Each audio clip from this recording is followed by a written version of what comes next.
Hola, buenas tardes, iglesia. De nuevo estoy aquí para compartir con vosotros, para aquellos que tenéis hambre de la palabra del Señor y que estamos siguiendo el estudio del Evangelio de Juan. Espero que os encontréis todos bien. Ya os digo desde aquí, igual este vídeo llega más tarde, no lo sé, pero por si llegase antes, de todas maneras lo avisaré por WhatsApp. Ya os digo que el domingo de nuevo tendremos culto a través de YouTube y tengo una palabra para compartir con vosotros, sobre todo porque en muchos hermanos está habiendo temores y ciertas dudas con respecto al tiempo del fin. Hay profecías por ahí que se están dando y que crean un poco de confusión, en algunos mucho temor, y espero el domingo poder traer luz para que estemos tranquilos y estemos en paz, ¿no? Pero bueno, hoy vamos a continuar con el Evangelio de Juan. Vamos a ver el capítulo número 10. Capítulo 10. Terminamos el otro día el capítulo 9 y el capítulo 9 terminaba de la siguiente manera. Dijo Jesús: para juicio he venido yo a este mundo, para que los que no ven, vean, y los que ven sean cegados.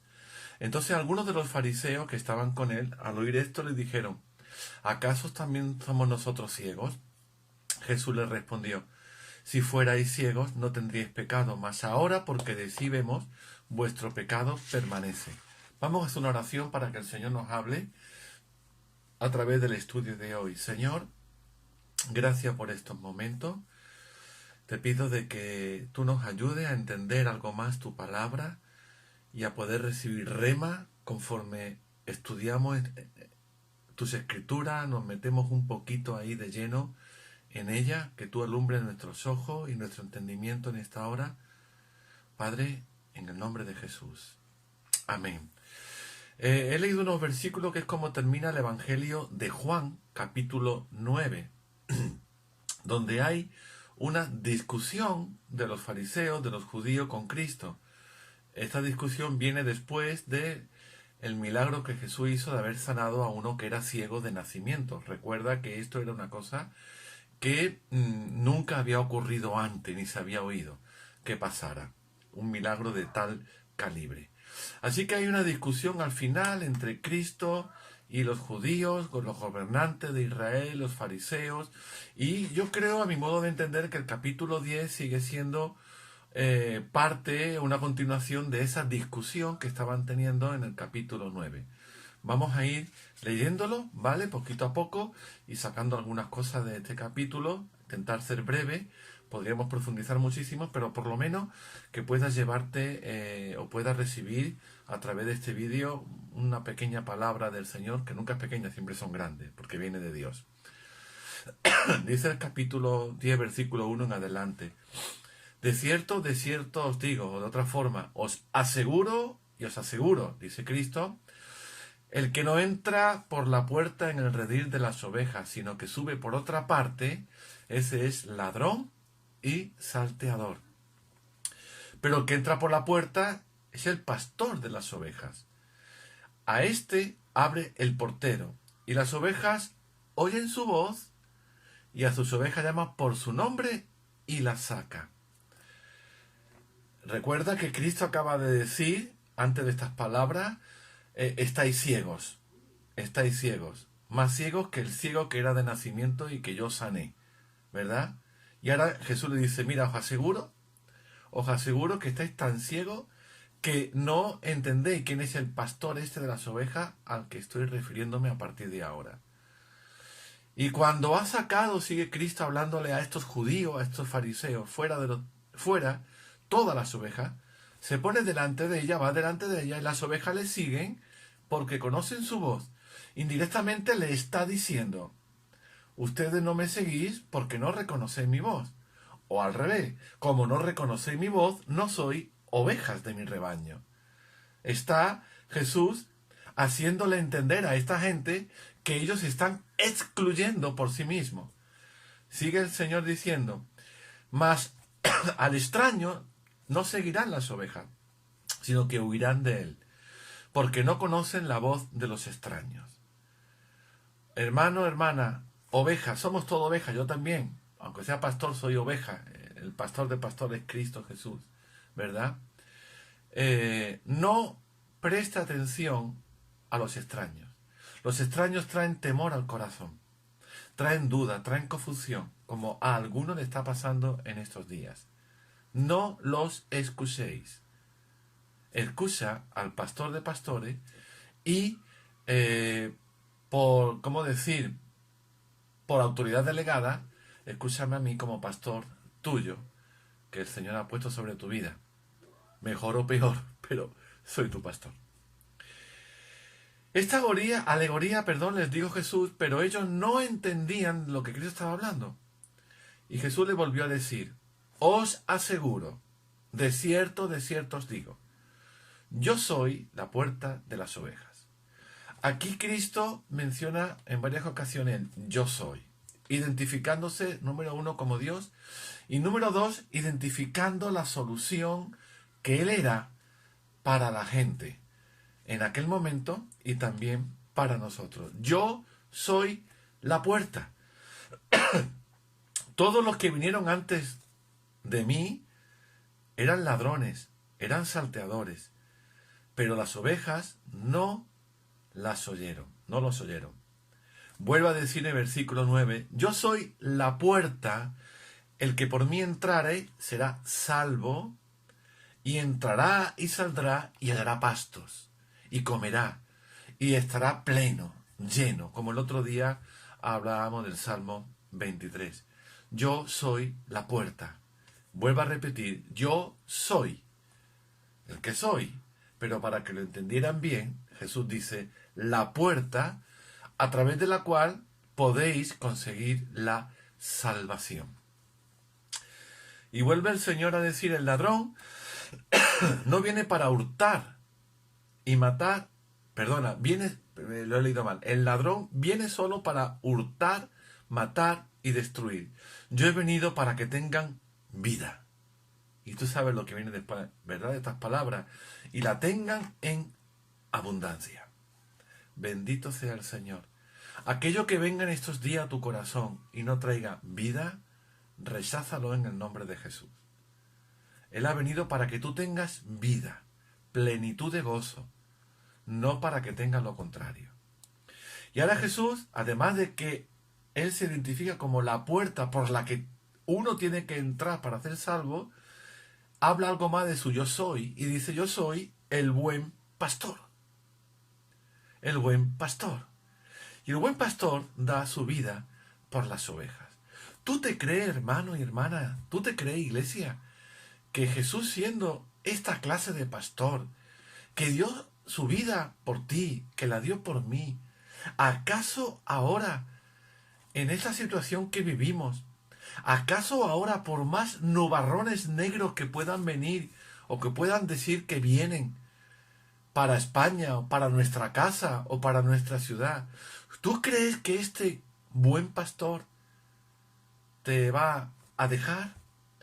¿Se va a desentender de ti? No solamente Jesús es el buen pastor, sino que además Jesús habita dentro de ti. Y la Biblia dice, ay de quien toca a uno de mis hijos. Más el asalariado, el que trabaja para el pastor, de que no son las ovejas, ve venir al lobo y es capaz de dejar las ovejas e irse corriendo. Y el lobo entonces arrebata las ovejas y la dispersa. Así que el asalariado huye porque es una persona contratada, un asalariado. Y igual las ovejas le importa 3 pepinos. Perdón que diga esta expresión, no le importa nada las ovejas, dice Jesús. Y dice él de nuevo, pero yo soy el buen pastor. Conozco mis ovejas y las mías me conocen. Él te ha dado nombre. Es más, si fuésemos a Apocalipsis, hay un versículo que dice que en aquel día Dios nos dará una piedrecita con tu nombre y con el mío. La que me dé a mí tendrá el mío, la que te dé a ti tendrá el tuyo. Un nombre que solamente tú y Él sabréis y conoceréis. Él te ha dado nombre, Él te conoce, Él te identifica rápidamente. Él te compró sabiendo que compraba a un pecador o a una pecadora como lo soy yo, ¿verdad? Él sabía por quién moría en la cruz del Calvario. Pero con todo y con eso, llegó hasta el final en la misión que vino a cumplir en la tierra. Él sigue intercediendo por nosotros a la diestra del Padre para que seamos bendecidos y para que el diablo no nos toque ni pueda venir a destruirnos. Amén. ¿Lo crees? Yo soy el pastor, el buen pastor, y conozco mis ovejas, las mías me conocen. Así como el Padre me conoce a mí, yo conozco al Padre y pongo mi vida por las ovejas. ¡Wow! ¡Qué comparación hace aquí Cristo! Una comparación brutal.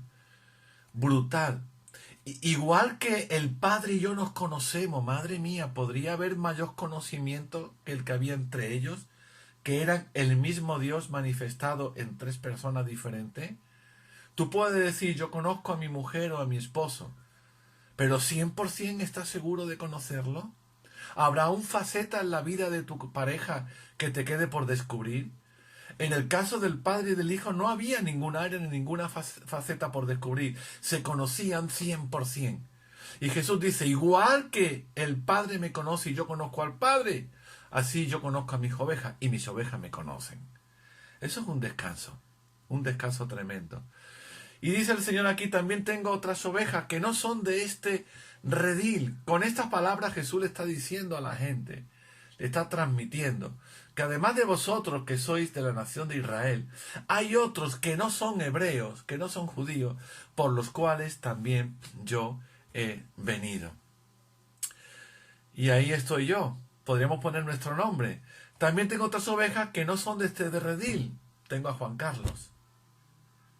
Te tiene a ti, y al otro, y al que toca en el coro, y al que ministra la limpieza, y al que está con los niños, y al que trae y lleva a los hermanos en su coche.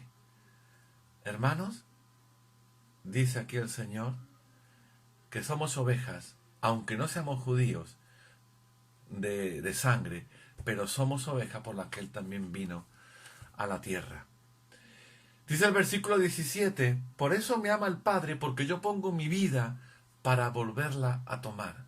Aquí Jesús está hablando de su muerte y de su resurrección. A Él no lo mataron, sino Él entregó su vida por nosotros. Lo aclara en el versículo 18, nadie me la quita, sino que yo de mí mismo la pongo, porque si Él hubiese querido haber llamado a una legión de ángeles, ¿qué hubiese pasado? Hubiesen venido a ministrarle y a servirle en el momento de la cruz, ¿verdad? Nadie me la quita, sino que yo de mí mismo la pongo. Tengo poder para ponerla y tengo poder para volverla a tomar. Este mandamiento recibí de mi Padre. Tengo poder para morir y tengo poder para resucitar con un cuerpo glorificado. Y volvió a haber discusión, disensión, diferencia entre los judíos por estas palabras que Jesús estaba hablando. Muchos decían, tiene demonio, está fuera de sí, ¿por qué le estáis oyendo? Otros decían, estas palabras no pueden ser de un endemoniado. Es que está diciendo algo tremendo, está revelando misterios que nunca los fariseos siquiera habían sido capaces, ni los doctores de la ley, de enseñar. Dice que en aquel momento, en aquella época en Jerusalén, en aquellos días se celebraba la fiesta de la dedicación. Era invierno. Bueno, esto es un dato importante o entre comillas anecdótico, entre comillas, porque de esta forma Juan en el Evangelio nos está indicando en qué momento está ocurriendo esta discusión, en qué momento ocurrió la sanidad de este ciego de nacimiento. La fiesta de la dedicación es una fiesta que los hebreos usan entre el mes de noviembre y mes de diciembre. En el calendario hebreo es el mes Kislev, terminado en V, Kislev. Y esta fiesta no aparece en ningún lugar del Antiguo Testamento, porque Dios no la instituyó en el Antiguo Testamento. Tampoco aparece en ningún lugar en el Nuevo Testamento salvo aquí. Es el único momento, el único caso que en toda la Biblia se menciona la fiesta de la dedicación. Esta fiesta surge entre el Antiguo y el Nuevo Testamento. Ahí aproximadamente cuando termina el último profeta Malaquías y aparece el último profeta del Antiguo Testamento, que fue Juan el Bautista. Juan el Bautista fue el último profeta del Antiguo Testamento. Desde uno a otro hay unos 400 años donde no hay un testimonio revelador y poderoso de parte de Dios hacia Israel. Y es cuando en un momento determinado se implanta la fiesta esta de la dedicación en el año 165 a.C. a través de la dinastía de los Macabeos. Es una fiesta que dura 8 días y el propósito era la restauración y la purificación del templo que fue profanado por uno de los generales de Alejandro Magno, llamado Antíoco Epífanes. Una vez que Alejandro Magno murió, él tuvo 4 generales.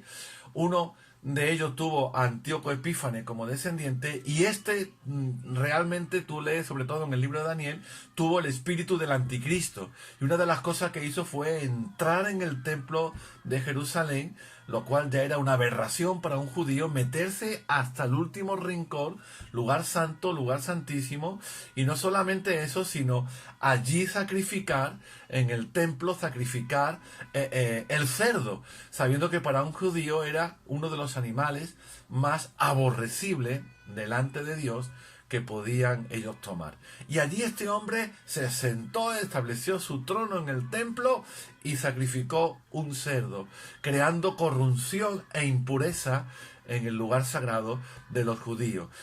Los macabeos consiguieron, a través de distintas luchas y guerras y conflictos, conseguir el templo de Jerusalén, purificarlo, dedicarlo de nuevo a Dios. De ahí que se llame la fiesta de la dedicación. Por tanto, no es una fiesta que aparece en el Antiguo Testamento, ni tampoco aparece instaurada en el Nuevo, sino fue con motivo de lo que pasó en esa época antes de Cristo, entre el Antiguo Testamento y el Nuevo Testamento. También se le llama la fiesta de las luces, porque después los judíos, para conmemorar aquella fiesta o aquel gran acontecimiento histórico que llevaron a cabo los macabeos,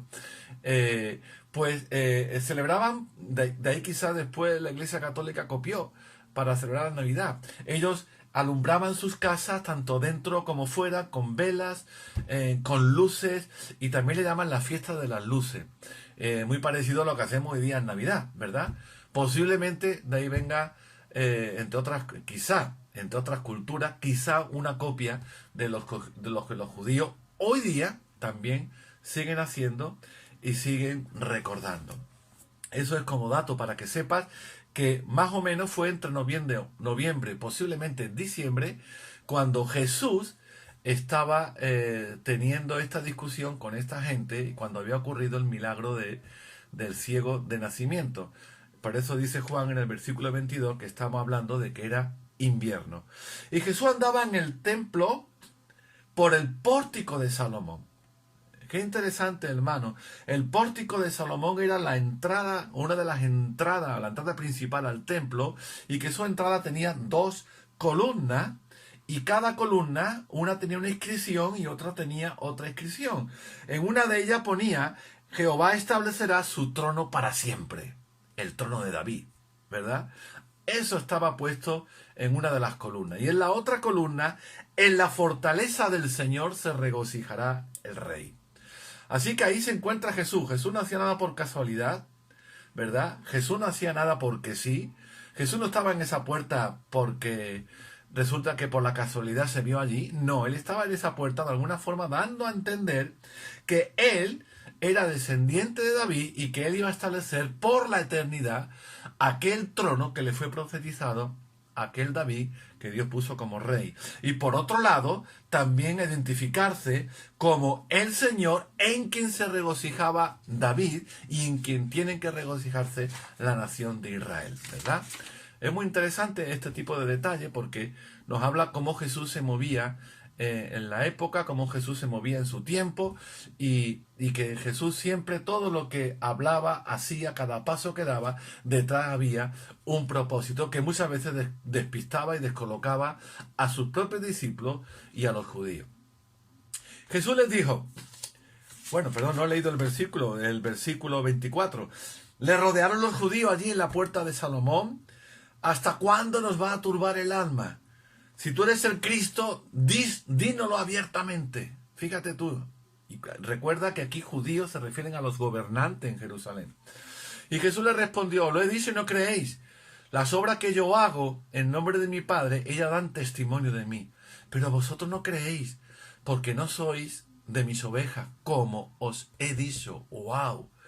Si no sois mis ovejas, y si yo soy el buen pastor, ¿quiénes son esa gente? Son los ladrones y los salteadores que vienen a dañar el rebaño de Dios. ¿Te das cuenta? Los judíos estaban empezando a entender qué está diciendo. No somos sus ovejas. Y él dice que es buen pastor. Entonces, de la historia, de la película que él ha contado, ¿quiénes son los otros personajes que quedan? Los ladrones y los salteadores. Nosotros somos ladrones y nosotros hemos venido a sangrar a las ovejas de Israel, al redil de Dios. ¿Te das cuenta el mensaje que Cristo está transmitiendo aquí? Pero Jesús sigue diciendo, mis ovejas oyen mi voz y yo las conozco y me siguen. Y yo les doy vida eterna. Dios mío, ¿cómo se atreve a hablar de esta manera Jesús? ¿Cómo se atreve? Ya lo hizo en el capítulo 6. De nuevo, ahora lo hace aquí en Jerusalén. Y yo os doy vida eterna. Y a los que yo les doy vida eterna no van a perecer nunca, ni nadie me la va a quitar de mi mano. Nadie te va a arrebatar de la mano del Señor, a no ser que tú o yo le neguemos y lo rechacemos para siempre. ¿Me sigues? Mientras no sea así, hermano, nadie puede arrebatarte de la mano de Dios. Nadie, nadie. Cuida tu vida, anda en santidad, anda en temor delante de Dios. Pero ni el diablo, ni profetas que no vengan de Dios, ni palabras de temor, aún viniendo esas palabras de varones y hijos de Dios, nadie te va a arrebatar de la mano del Señor. Descansa en Él tranquilo. ¿Por qué? Porque mi Padre me las dio. Es mayor que todo, y nadie las puede arrebatar de la mano de mi Padre. Mi Padre me las dio. ¿Tú crees que Cristo no es responsable para cuidar lo que el Padre le dio? Sí, ¿verdad? Cristo es responsable para cuidar lo que el Padre le dio. Y acá acaba esta parte diciendo, y oye, escuchadme bien, yo y el Padre, uno somos. Tremendo. Tremendo esta afirmación. Acuérdate en el versículo 24, si tienes ahí la Biblia, dice la pregunta que le lanzaron esta gente. Si tú eres el Cristo, dínoslo. ¿Hasta cuándo vas a turbar nuestra alma? Ahora Jesús está respondiendo a la pregunta. Yo y el Padre somos uno. Somos uno. Por eso lo que el Padre me da, yo soy responsable para que no se pierda. Y lo que yo doy al Padre, el Padre es responsable para que no se pierda. Amado, amada hermana y amado hermano, ¿crees tú? ¿Tú crees que en estos días de turbulencia que estamos viviendo, Dios se ha olvidado de esta responsabilidad que Él tiene a sí mismo por amor de su nombre? Ojalá escuche y llegues hasta aquí, a más adelante, este estudio, porque te va a traer vida, consuelo y bendición a tu vida. Entonces los judíos, cuando escucharon que Jesús dijo, yo y el Padre somos uno, tomaron piedras para apedrearle. Y Jesús les respondió, a ver, tranquilo, muchas buenas obras os he mostrado, ¿por cuál de ellas me vais a apedrear ahora? Y los judíos le respondieron, no te apedreamos por ninguna buena obra que hayas hecho. Es decir, están reconociendo que ha hecho alguna buena obra, que algo bueno hizo. Están reconociendo que aquel ciego de nacimiento lo sanó milagrosamente. Pero no te apedreamos por eso, sino por blasfemia. Ellos estaban contentos. Ya lo hemos pillado. No hemos podido pillarle antes por sus milagros, no hemos podido pillarle antes por su doctrina, por sus enseñanzas. Bueno, que diga que el pastor, lo que quiera, pero que diga que Él es como el Padre, que diga que Él y el Padre son uno, que diga que Él es Dios. Aquí ya lo hemos pillado. Ya tenemos la oportunidad para cogerlo y a justiciarlo. No te vamos a apedrear por blasfemia, sino porque tú que eres hombre, te haces Dios. Versículo 34, Jesús le respondió, ¿no está escrito en vuestra ley? Yo dije, dioses sois. Si llamó dioses a aquellos que Dios usó de una forma poderosa y que vino la palabra de Dios sobre sus vidas. ¿Cómo al que el Padre santificó y envió al mundo vosotros decir tú blasfema porque he dicho que soy hijo de Dios? Aquí sacamos otra conclusión, iglesia. Decir yo y el Padre somos uno y decir hijo de Dios soy es lo mismo.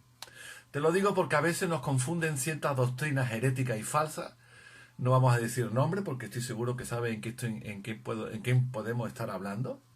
Que niegan la divinidad de Jesús, porque Jesús dijo que era el Hijo de Dios.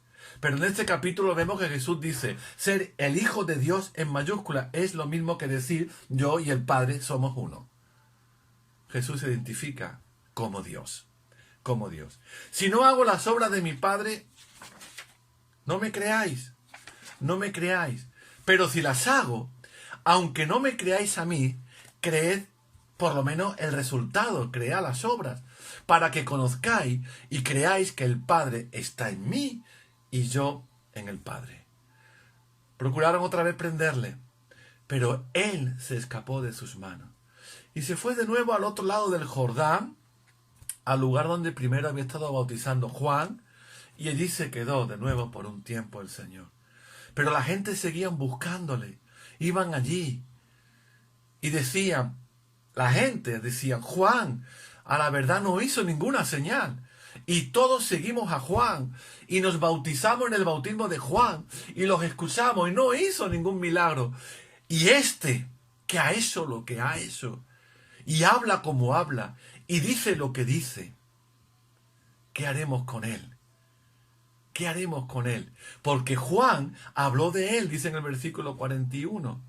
Y lo que Juan habló de él es verdad, lo estamos viendo que se está cumpliendo. Gloria a Dios. Y termina este capítulo 10 diciendo que muchos creyeron allí en él. Bendito sea el nombre de Dios. Bendito sea su nombre. Para terminar, mucha de esta gente que creyeron en Jesús en aquel momento, que fueron impactados por los milagros, que quizás lo experimentaron en sus propias carnes, que fueron alimentados con los panes y los peces, que fueron impactados por la palabra que Cristo transmitía de su boca y que penetraba sus conciencias. Un tiempito después, iban a estar gritando y diciendo, crucifícale, crucifícale, crucifícale. No todos, pero muchos dijeron, crucifícale después. Ahora, iglesia, estamos en tiempo de dificultad. Ahora, igual que creímos ayer, el mes pasado y antes de ayer, en el nombre de Jesús, y nos gozábamos en la iglesia, junto, alabando y exaltando el nombre de Dios, igual tú, hoy, y yo, que no podemos tener eso, podamos permanecer fiel al Señor. Yo espero que, entre otras cosas, este tiempo de estar en nuestras casas nos ayude a valorar realmente el poder que hay cuando la iglesia se reúne. La iglesia no es el local, somos los creyentes. El poder que hay, la bendición que hay cuando la iglesia se reúne. Yo estoy convencido, hermanos, no sé todo, que el día que nos volvamos a ver, yo por lo menos me voy a conmover y voy a llorar cuando te vea. Y te voy a abrazar. Y le voy a dar gloria a Dios, porque nos guardó y nos protegió. Amén. Dios te bendiga mucho. Lo digo ahora y lo mandaré mañana. No te pierdas el domingo. Voy a traer una palabra del Señor para aclarar dudas, disipar temores, confusión, quitarlo del corazón. Porque hay muchos de nuestros hermanos que empiezan a sentirse atribulados, agobiados, cansados y confundidos con cosas que oyen, que no vienen del Señor y que están turbando sus almas. Hermano, cuídate. El domingo hablamos y espero que la palabra de Dios impacte tu corazón. En el nombre de Jesús. Amén.